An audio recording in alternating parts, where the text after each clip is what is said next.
Bukidnon Provincial Government gipailawom na ang tibok probinsya sa state of calamity tungod gumikan sa nagpadayong pagsaka sa mga kaso sa dengue sa probinsya.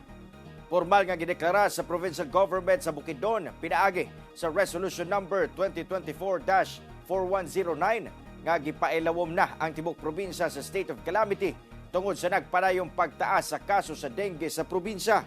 Gibasihan sa mong resolusyon ang hilabihang pagsaka sa kaso sa dengue gikan Enero hangtod Hulyo nga milampas na sa 5-year epidemic threshold nga gitagana sa DOH.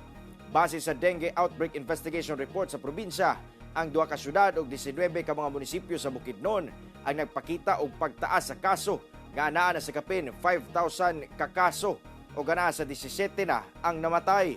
Pinaagi sa mong resolution, mamahimo nang ma-release sa LGU ang emergency fund niini nga gamiton aron batukan ang dengue sa tibuok probinsya.